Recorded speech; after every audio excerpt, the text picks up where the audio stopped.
Referee Graham Annesley, used to a big crowd, and Mal Meninga certainly is, as we're underway. Joe, conditions underfoot, very, very slippery.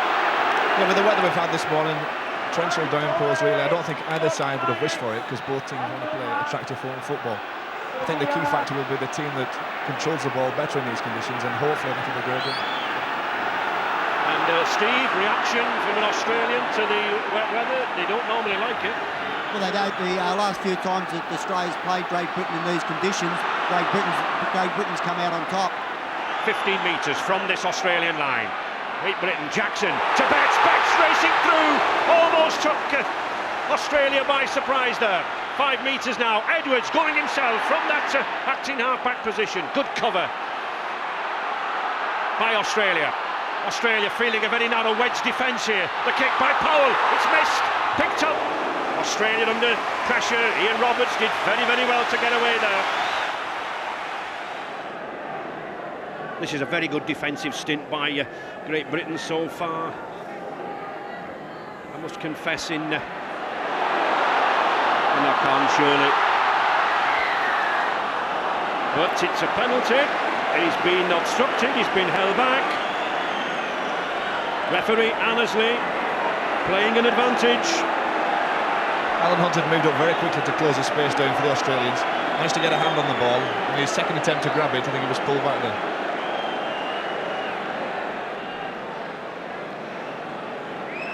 And Jonathan Davis to kick. Well, 24 hours ago I sat in this same position in the commentary box and watched Jonathan Davis take a kick from exactly this position yesterday afternoon in practice, and he kicked it. Can he do the same now with a crowd hovering around the 60,000? A little different kicking on a quiet, calm Friday afternoon. Davis then, and there is the difference. It is the pressure that can get through to a kicker, even one as experienced and as prolific a point scorer as Jonathan Davis. Langer, Daly, Meninga, good ball to Clyde. He's got Ettingshausen also. Oh, that was a high tackle. That was a bad high tackle. Edwards reached inside, and Edwards is being sent off, I'm sure. Mr. Annesley, no hesitation, we're looking. Edwards just doesn't know, but the red card has gone in the air, and sensation here at Wembley. The skipper sent off in the first John Smith's test. No hesitation by referee Graham Annesley, but it looked a bad tackle. It was a high one. He came across. You see the tackle here. Sean goes in very high on Brad Clyde there. It was a bad tackle. He never attempted to go low, and he's got his marching orders.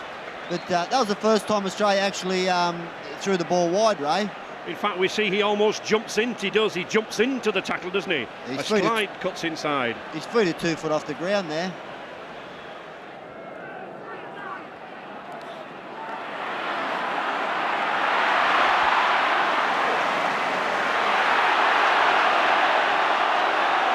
Jonathan Davis.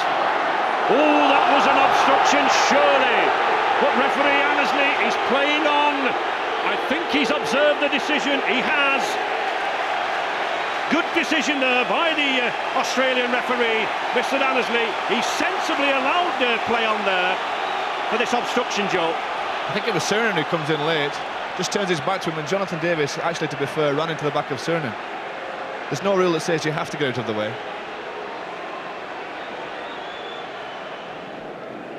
Davis, similar kick to his first miss, but from the other side of the pitch. So can Great Britain, 12 men, go into the lead? They can! Jonathan Davis strikes the first blow. It's Great Britain 2, Australia 0. So some heart into the fans, some heart into the players, but with 12 men, a long, long way to go. Oh, Goulding coming away beautifully. Now then, he's got a surely I thought he had space on the outside, but Goulding making play at the half-back. Here he is again. Clark, good pass to Betts. Betts to Davis. Davis, he's got some space. He's going for the corner. He's got his head back, and the Welshman is in for a magnificent try at the corner. That's the speciality of Jonathan Davis. Sheer pace. Bobby Goulding injected the spark in the middle, and Wales' hero finished it off at the corner. Sheer magic. Surely one of the greatest attacking players in world rugby. Jonathan Davis from Warrington, formerly from Connectley, now Great Britain. Great Britain launched an attack down the left-hand side, quickly spun the ball out to the right-hand side, and Jonathan Davis, a little bit of a dummy, straight through the gap, pace to burn, goes round Mullins, and a great try in the corner. That's exactly what Great Britain needed. And Joe, if someone has the pace to go around this man Brett Mullins, he is fast. Oh yeah, you've got to give him respect for that now. I mean, to take him on like he did, he knew exactly what he was doing. Mullins gets there in the end, but Davis is over the line. And here we see, it's the pass, the dummy. Now then, the sheer confidence in it. Mullins, 6'3", long, tall striding, phenomenal pace, can't get there. Jonathan Davis does.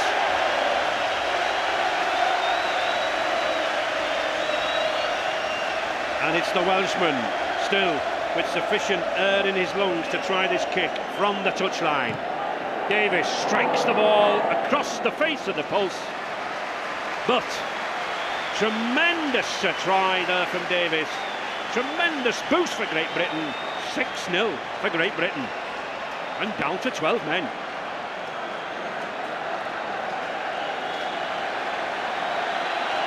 Dennis Betts gives a nice pass out here. It's all about balance, though. Jonathan Davis certainly has that. He's got style, he's got class, and the way he runs it, it's like he's gliding across the field. It's an effort to go past him, but he manages it.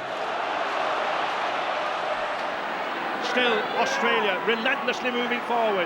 Fickler, the long pass, they've got two men outside here. Ettingshausen, good switch. Hunt's there. Daly ended up on the wing, he's got a bad ankle. He gets the ball to Fickler. Fickler's going over. He throws it back. Oh, and it's picked up by Great Britain. A try was almost over there.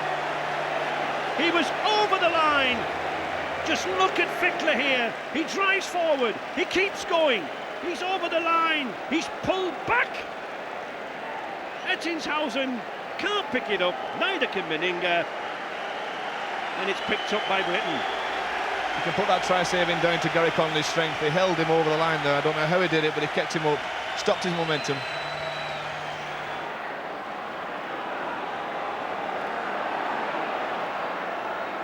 Australia moving in. Stewart, Meninga, Renouf, he's got a 2-1 here. He's going himself. Renouf is in. Steve Renouf is in. At the corner here. Australian fans at last on their feet. He scored the vital try in the World Cup final. He's taken a knock. But Renouf brings Australia to life.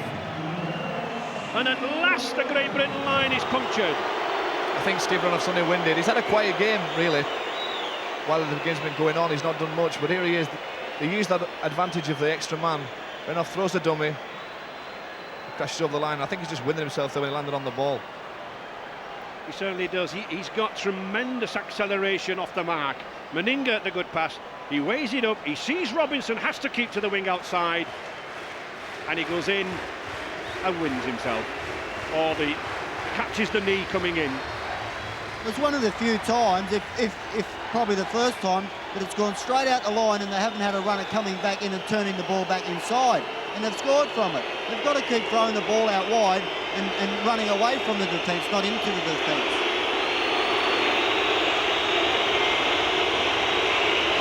And a tremendous pressure kick here for David Furner. One of the surprise selections in this kangaroo party. right out 5 metres on the touchline. Werner swings his foot. Oh, it just shaves across the pitch, across the face of the post. And Great Britain still clinging to a 2-point lead. 6 points to 4. Well, if there is such a thing as a plus from conceding a try, it was the fact that Australia were forced to score out wide. They've not noted for having a recognised kicker on the trip, and that was just a little bit outside his distance. Still the countdown to the hooter. McDermott. I thought he was going to pass then. Each one of these forwards just quite simply has to hold this ball. And that's a penalty. Oh, that is a penalty, and it's a penalty for holding McDermott down. Great Britain will go for goal, whether they kick it or not. It will waste time. Here we see Joe. Yeah, the tackle was completed, and then Barry got up to play the ball quite quickly. Well, he played it with his hand, to be honest, but the referee judged that the Australian player pushed him down. He did, but he was held down there by Werner. Malmeninga shakes his head. Songs, here we go, land of hope and glory, ringing around the stadium, bathed in sunlight. This could be the longest time to take a penalty you've ever seen. Bobby Golden will slow it right down.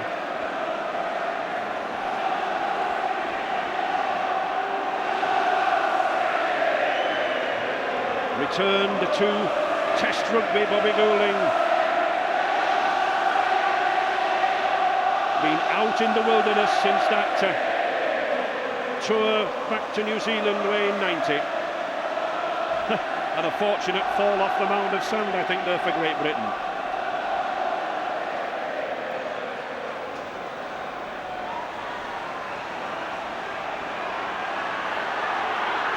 "28 metres out.